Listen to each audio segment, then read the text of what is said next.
I was a senior at Southeast Catholic High School, and some months before I graduated, all of a sudden I felt called to the priesthood.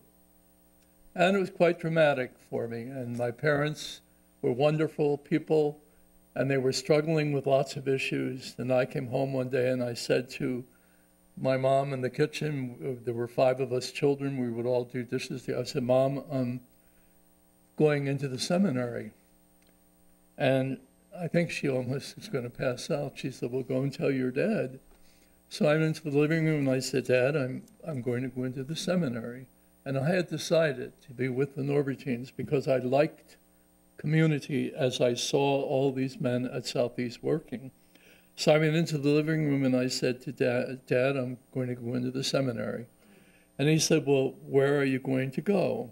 And I said, well, I will be with the Norbertines in Wisconsin. He said, well, 2 things I know, that, how did it go?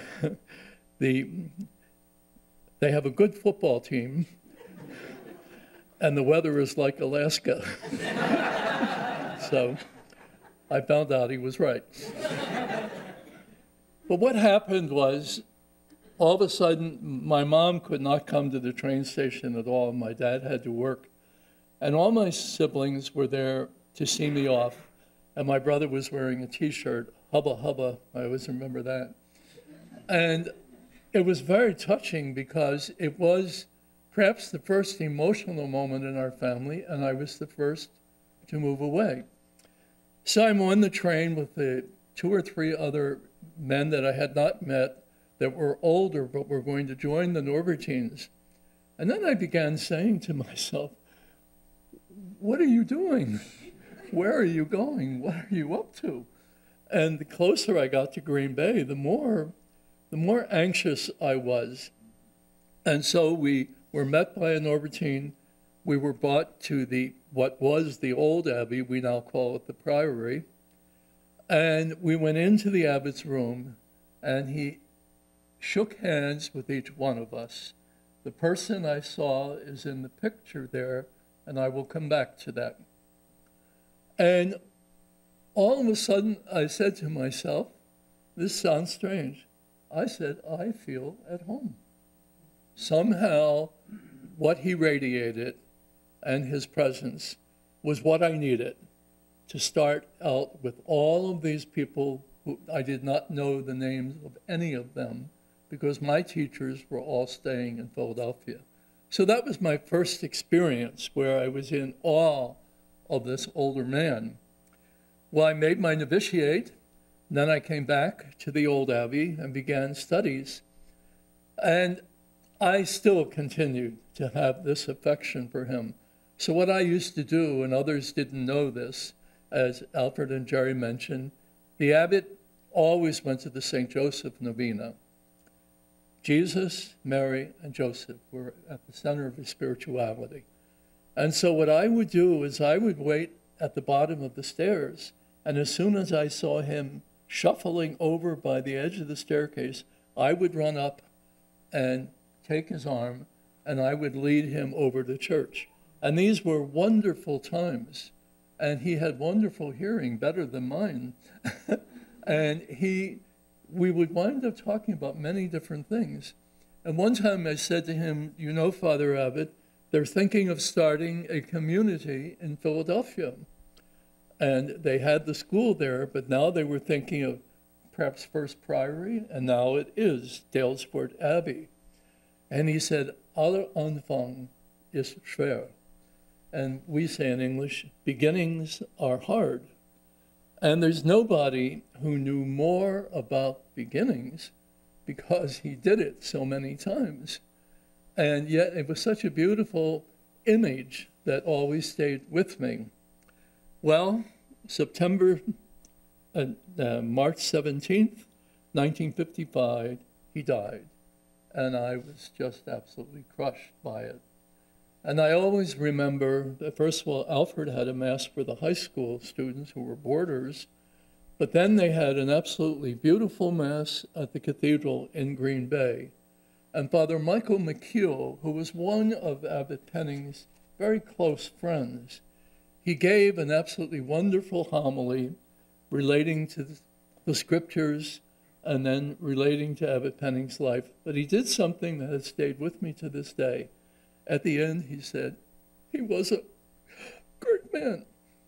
And I always remember that he summed up Abbot Pennings. He was a great man. 1960, I was ordained simplex. We had a year where we could do some priestly functions, but we did not have full. But here is the beautiful thing. We young priests, we would get in a car sometimes, and there'd be 5 priests in the car, and we went out to these churches that we're talking about in the Belgian Peninsula.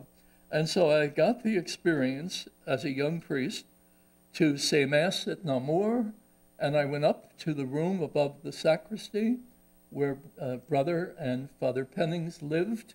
And if you saw it, you wonder how they ever survived, and I couldn't see any hint about heat or so on, but that's where they began. And so I got to be at Namur. Then I went to Brussels, and Father Milo Schmidt, who came much later, he was not in the first crew, he was now pastor there, and he was in his 80s. And so I got to minister there. And then I went to Dykesville, to Lincoln, to Bay Settlement, to Rosière, and Champion. And what I was getting at is, and this relates to Abbot Pennings, what I'm getting at, I was being put in contact with our roots. I was getting to see where he was, what it was like, and so on. And for me, it was just a wonderful experience. So I came back, taught at St. Norbert High School until 1959. And then they decided to build the school called Abbot Pennings High School, which was really in the old West De Pere High School, Nicolay Junior High School. And without much repair, we wound up there. But they would not allow us seminarians to teach anymore, only priests. But the following year, I taught in the school for 30 years, from 1960 to 1990. And it was wonderful. And here it is, Abbot Pennings High School. Then I went back to 2 beautiful years of teaching, and then I was made principal. Now here I am, now a leader in the school that Abbot Pennings had begun. And that was very beautiful. So I went to Germany for a year, and I studied there at Trier, and I lived with the Vincentians, and I was grieving. And what happened was the Vincentians were just wonderful to me. And I lived their spiritual life, and I came back at the end of the year, and I had received a letter inviting me to the college to teach. So here I am now teaching at the college. The first semester was a disaster. Thank God none of my students are here. I just somehow wasn't clicking. The second semester was wonderful. And then what happened that was so beautiful, I was called in one day to the office, and they said, Father Gery, we would like you to become the pastor of Old St. Joseph Church, the campus minister, and I continued to teach Latin, 2 classes I taught. And so that began, here I'm thinking to myself, holy man, I'm the pastor of the church where Abbot Pennings was the pastor for so many years. What a tremendous honor, and what an experience. And so it was. I absolutely loved it, and it was beautiful. And I was part of the renovation of the church, and yet there was just something so wonderful. I had a chance to administrate the school he began. I got to see the parishes he was in, and now I'm the pastor of his church. This is not about me.